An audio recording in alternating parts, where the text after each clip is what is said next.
നമസ്കാരം. തെലുങ്ക് സൗഹൃദ സംഗമം അതിൻ്റെ 7ാമത്തെ പതിപ്പിലെത്തിയിരിക്കുകയാണ്. 48 പഞ്ചായത്താണ് തൃശ്ശൂർ ലോക്സഭാ മണ്ഡലത്തിൽ. 48 പഞ്ചായത്തെന്നാണ് എൻ്റെ അറിവ്. 48 പഞ്ചായത്തിലും ഒരു തവണയെങ്കിലും സംഗമം നടക്കണമെന്നാണ് ഒരാഗ്രഹം. ഇതിനു മുമ്പ് പഴയ കാലഘട്ടത്തിലൊക്കെ കാര്യങ്ങൾ നടത്തിയെടുക്കുന്നതിനും പോലീസ് സ്റ്റേഷനിലോ കോടതിയിലേക്കോ ഒക്കെ വലിച്ചഴക്കപ്പെടുന്ന വിഷയങ്ങൾ ഇതുപോലെയുള്ള സംഗമങ്ങളിലൂടെ കലുങ്കുംപുറത്തും ആൽത്തറപ്പുറത്തും അതുപോലെയുള്ള തണലൊക്കെ ഉള്ള സ്ഥലത്ത് എല്ലാവരെയും വിളിച്ചെടുത്ത് ചർച്ച ചെയ്ത് കൂട്ടിച്ചോദിച്ച് സംസാരിച്ച് പ്രശ്നങ്ങൾ തീർക്കുന്ന നല്ല സാമൂഹിക അന്തരീക്ഷമുണ്ടാക്കുന്ന ഒരു പ്രക്രിയയാണ്. അതെപ്പോഴും തമിഴ്നാട്ടിൽ ഉൾനാടൻ ഗ്രാമങ്ങളിൽ വളരെ നിഷ്കളങ്കരായ ആൾക്കാരെ കാര്യങ്ങൾ പറഞ്ഞ് മനസ്സിലാക്കി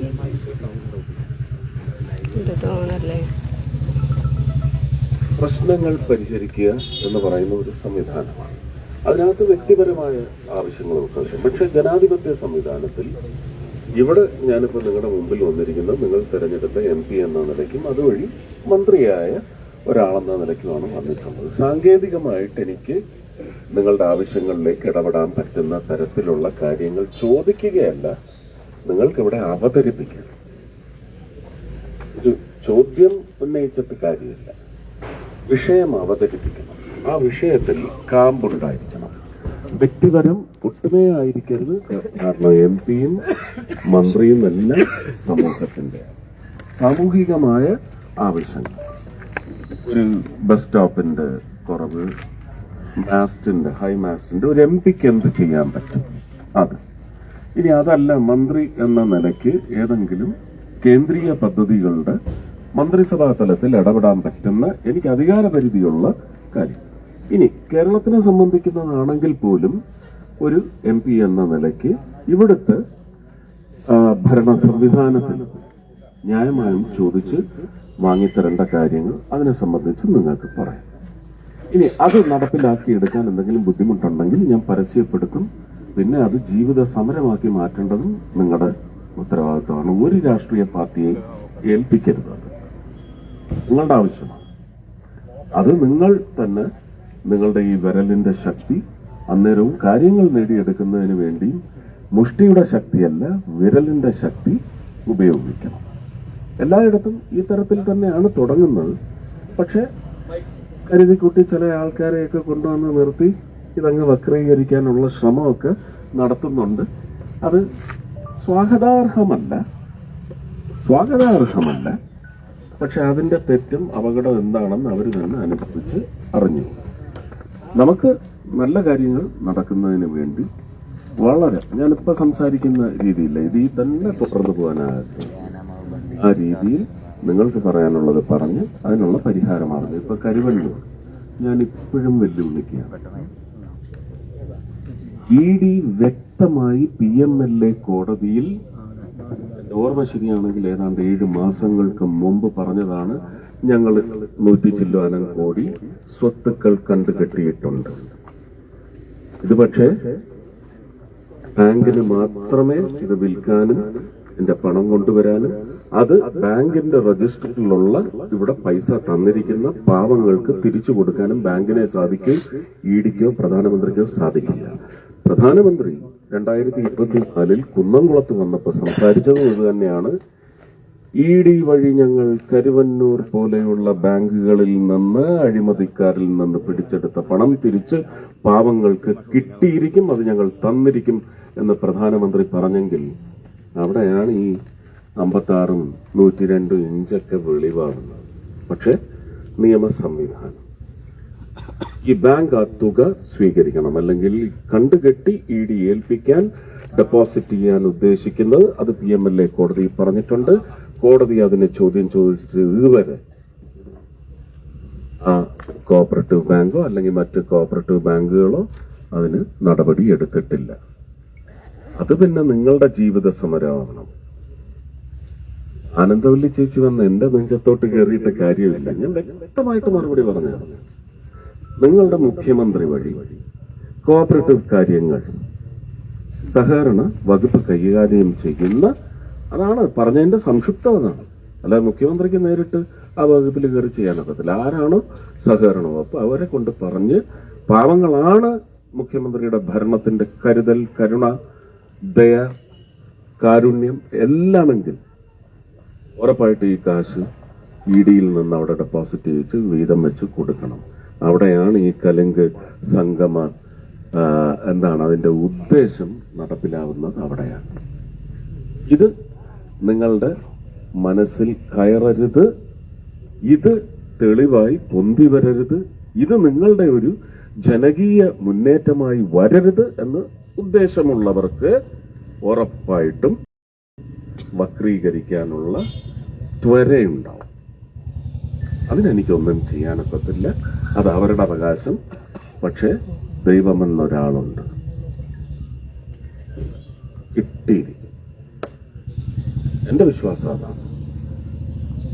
അപ്പൊ അതുകൊണ്ട് പൊതുവിഷയങ്ങൾ അല്ലാതുള്ള വ്യക്തിപരമായ വിഷയം വന്നാൽ അത് ജില്ലാ പ്രസിഡന്റ്, ഇവിടുത്തെ മണ്ഡലം പ്രസിഡന്റ്, അവർക്കെല്ലാം ഉത്തരവാദിത്വമുണ്ട്.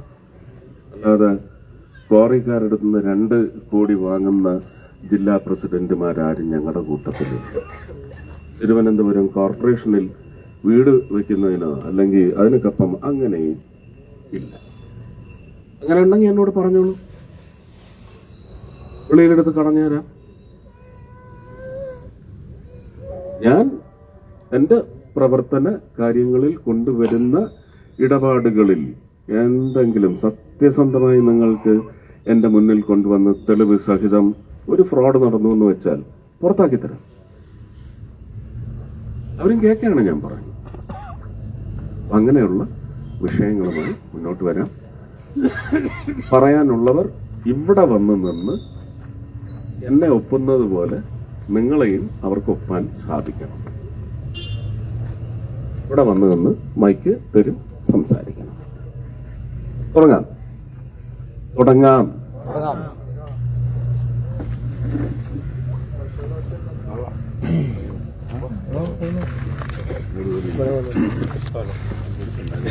ഹലോ, നമസ്കാരം. മുല്ലശ്ശേരി പഞ്ചായത്തിലെ 7ാം വാർഡിൽ നിന്നാണ് നമ്മൾ വരുന്നത്. ഇവിടെ 7ാം വാർഡില് 1980 കാലഘട്ടത്തില് തുടങ്ങി വെച്ചിരുന്ന ഒരു 10,000 സ്ക്വയർ ഫീറ്റ് മുകളിലായിട്ട് വരുന്ന ഒരു ഖാദി ഹാൻഡ്ലൂം അവിടെ പ്രവർത്തിച്ചിരുന്നു. കാലാനുസൃതമായിട്ട് സാമ്പത്തിക ബുദ്ധിമുട്ടുകളും പല പ്രശ്നങ്ങളും കാരണം കൊണ്ട് ഇന്ന് അവിടെ വിരമിച്ച് പോയിട്ടിരിക്കുന്ന ഒരാൾ മാത്രമാണ് വീണ്ടും അവിടെ വന്ന് വർക്ക് ചെയ്യുന്നത്. മുമ്പ് 50-ലധികം വനിതകൾ വർക്ക് ചെയ്തിരുന്ന യൂണിറ്റ് ആയിരുന്നു. 1980 കാലഘട്ടത്തിൽ 50-ലധികം സ്ത്രീകൾ അവിടെ വർക്ക് ചെയ്തിരുന്നു. ആ കാലഘട്ടത്തിൽ തന്നെ അത് 10,000 സ്ക്വയർ ഫീറ്റ് ഏരിയകളും ഉണ്ടായിരുന്നു. ഇന്ന് തന്നെ തൃശ്ശൂരിൽ നോക്കുകയാണെങ്കിൽ തന്നെ ആ കാലഘട്ടത്തിലെ ഏറ്റവും വലിയ ഹാൻഡ്ലൂം യൂണിറ്റാണ് അത് പഞ്ചായത്തിൽ ഉണ്ടായിരുന്നത്. നമ്മുടെ മുല്ലശ്ശേരി പഞ്ചായത്തിലെ 7ാം വാർഡിലുണ്ടായിരുന്ന സ്ഥാപനമാണ്.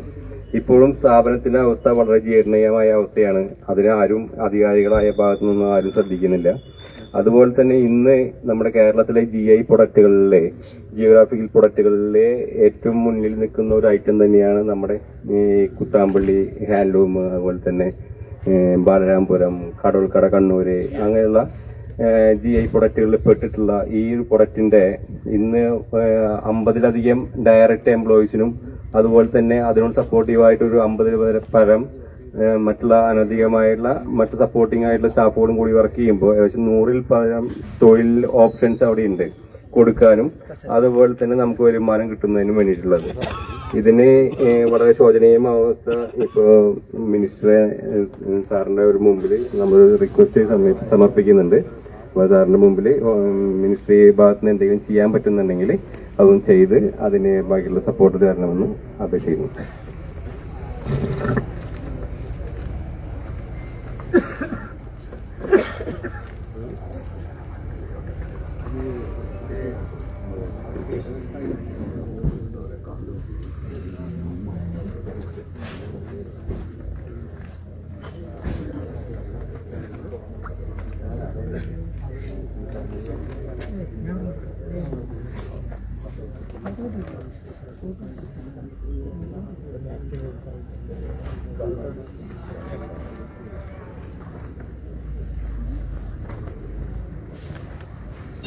ഇത് സ്റ്റേറ്റിന്റെ കീഴിലുള്ള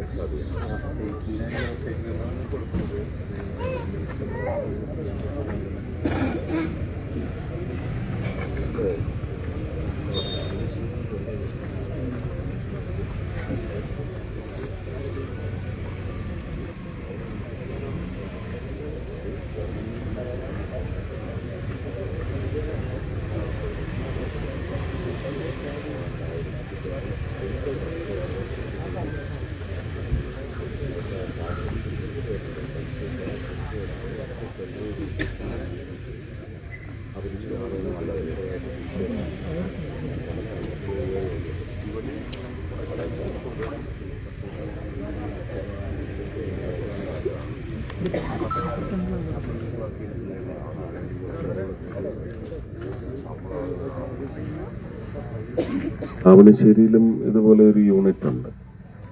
അത് MSNIയുടെ കീഴിൽ ശോഭ കരന്തലാജെ കേന്ദ്രമന്ത്രിയുടെ അടുത്ത് അവതരിപ്പിച്ച് പണം കൊടുക്കാമെന്ന് പറഞ്ഞു.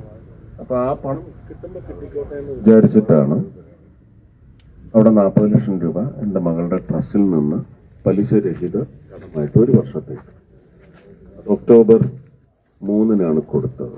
അല്ല, ഫെബ്രുവരി 3. ഈ ഫെബ്രുവരി 3-നാണ് 50 ലക്ഷം തിരിച്ചു തരണം. പക്ഷെ അവരിപ്പോഴേ അവിടെ ഏതാണ്ട് 1200 പേർക്കാണ് ജോലി പുനഃസ്ഥാപിക്കപ്പെട്ടത്. അതിനേക്കാൾ കോടിക്കണക്കിന് രൂപ വില വരുന്ന ഒരു മെഷീൻ ദ്രവിച്ചു പോകുമെന്ന് പറയുന്ന അവസ്ഥ, അത് വീണ്ടും ഉപയോഗപ്രദമായി ആ മെഷീൻ നമുക്ക് അതിനുവേണ്ടി ചെലവാക്കിയ കോടിക്കണക്കിന് രൂപ നഷ്ടപ്പെടാതെ അവരിപ്പോ ഈ ഒരു 2 ആഴ്ചക്ക് മുമ്പ്, ഓണത്തിന് മുമ്പ്, അടുത്ത ഫെബ്രുവരി 2-ാം തീയതി തന്നാൽ മതി 25 ലക്ഷം രൂപ തയ്യാറാക്കി ഇത് അവിടുത്തെ തൊഴിലാളികളുടെ പക്ഷെ എനിക്ക് കൊടുത്ത വാക്കിൽ നിന്ന് മാറാനല്ല. ദിവസം 1-ാം തീയതി നമ്മളെ മൂല്യം സ്വീകരിക്കില്ല. അത് അവിടെ ആ കാശ് അങ്ങനെ ഉണ്ടെങ്കിൽ അത് കൂടുതൽ പഞ്ഞി കൊണ്ടുവന്ന് അത് കൂടുതൽ കച്ചവടത്തിലേക്ക് ആ പണം ഉപയോഗിക്കണമെന്ന് പറഞ്ഞ് തിരിച്ചയച്ചു. ഈ ഖാദിയുടെ വിഷയത്തിൽ അങ്ങനെ ഒരു ഇടപെടൽ സാധ്യമാണ്. ആൾക്കാർ കൂടുതലുണ്ട്, കട്ടാവുന്ന ആൾക്കാർ കൂടുതലുണ്ട്. അടുത്ത സ്ഥലത്തൊക്കെ ആൾക്കാർ കൂടുതലുണ്ടാവും. അതുകൊണ്ട് കട്ടാവാത്തത് വെക്കാൻ പറയണേ കേട്ടോ.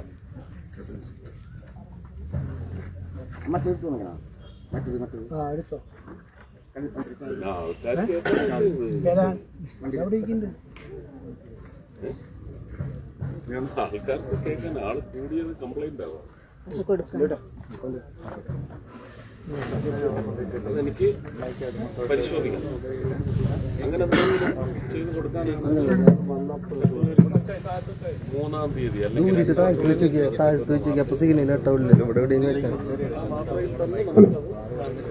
ചെയ്യാൻ പറ്റുമോ? മുന്നിൽ കസേര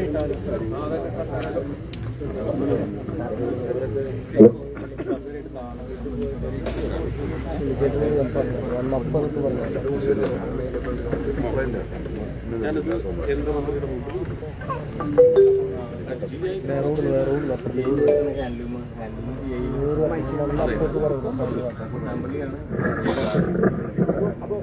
ചേട്ടാ ഞാൻ വന്നപ്പോ സമയം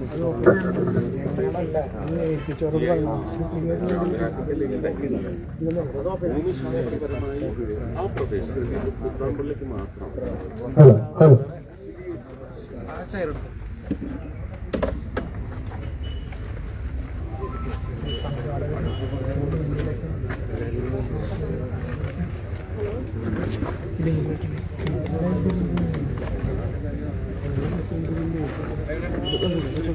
അതുകൊണ്ട്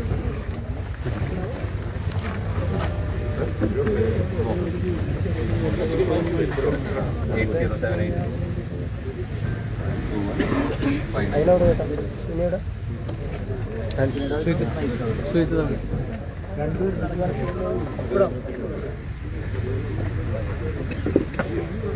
അതിൻ്റെ കൊടുത്താണോ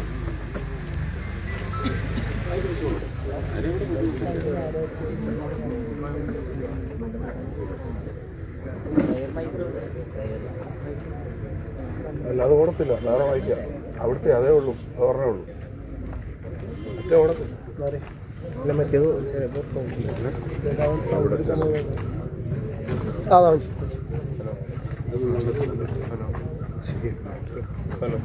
ഹലോ ഹലോ അതൊക്കെ അതൊക്കെ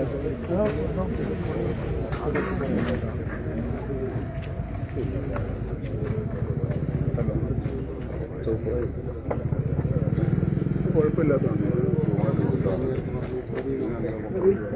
പ്രവീൺ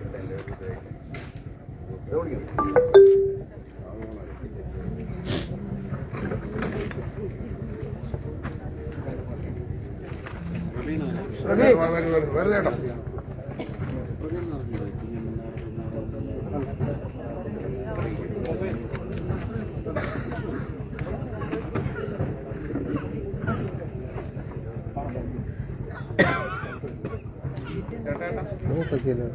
നിയമം നിയമം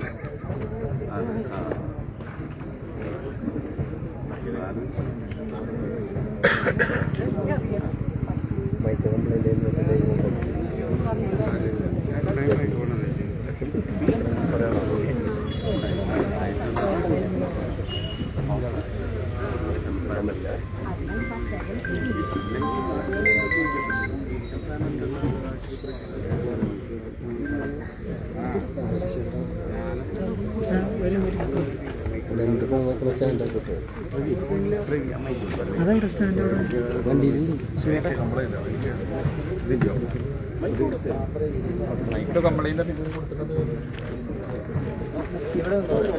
ചേച്ചി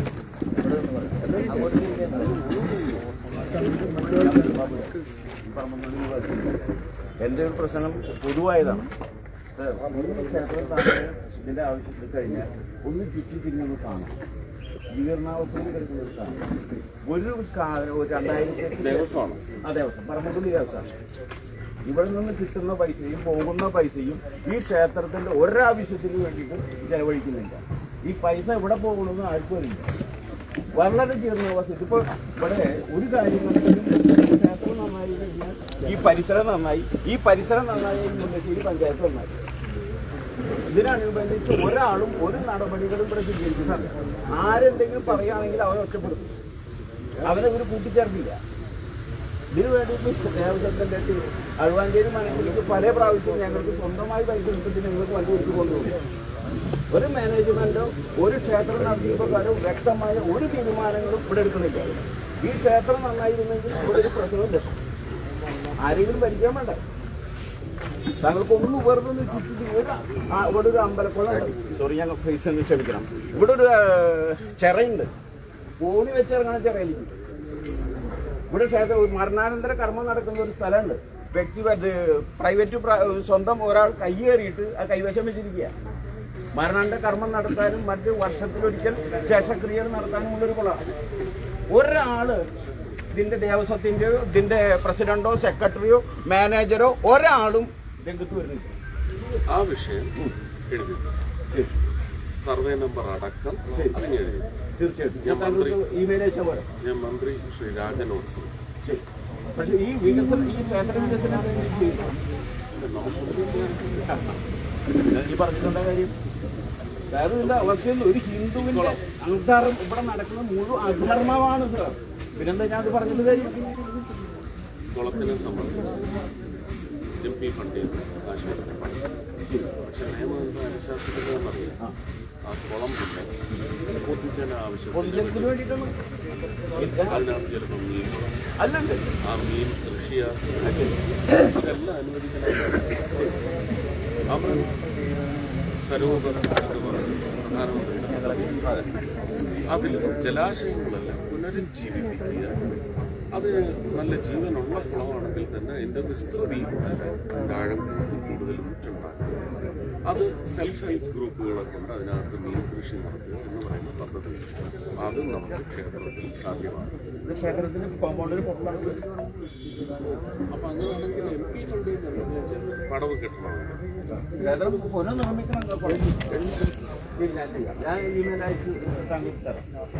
എൻ്റെ ഓഫീസിൽ പോയി ഇതിൻ്റെ എസ്റ്റിമേറ്റ് കാര്യങ്ങൾ പിന്നെ ഇത് ഈ പഞ്ചായത്തിൻ്റെ NOC എന്നെ പണിയാൻ ഫണ്ട് കൊണ്ട് പണിയാൻ അനുവദിക്കണം. ചെയ്യാൻ പറ്റാവുന്ന കാര്യം ചെയ്യാം. കുറെ കോടി നോക്കിയതാണ് ഇതിന്റെ പുറകിൽ. ഒരാൾക്ക് സഹായിക്കാൻ ഞങ്ങൾക്ക് ഒറ്റപ്പെട്ടു പോവുക, ഓട്ടം തന്നെ ബാക്കി. പിന്നെ താങ്കൾക്ക് എന്തെങ്കിലും ചെയ്യാൻ പറ്റുന്നുണ്ടെങ്കിൽ ഈ ക്ഷേത്രത്തിന്റെ ഭരണാധികാരികളോട് ഒരു ഉപദേശം കൊടുക്കുക. ക്ഷേത്രം മുല്ലശ്ശേരി പള്ളി കണ്ട സാറ് ഇതിന് ശേഷം ഉണ്ടായതാണ്.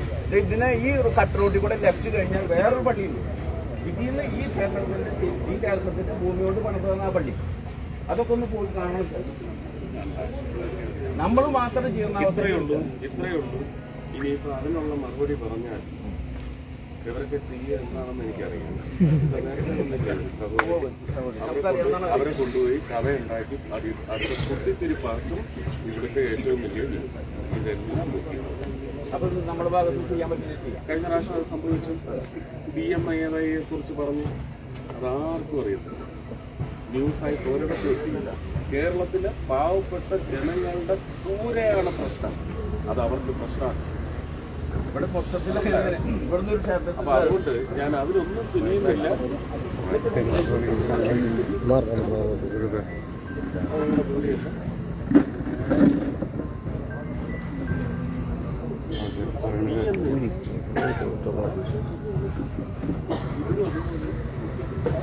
ഇതിനകത്ത് ഇത്രയും യൂണിഫോം സിവിൽ കോഡ് വരുന്നത് പരിഹാരം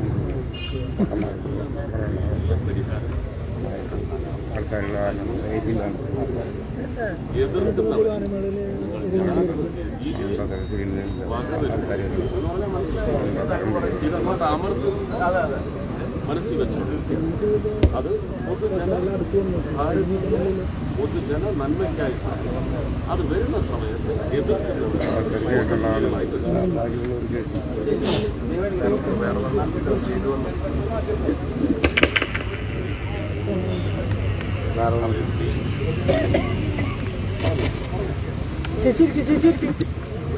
ചേച്ചി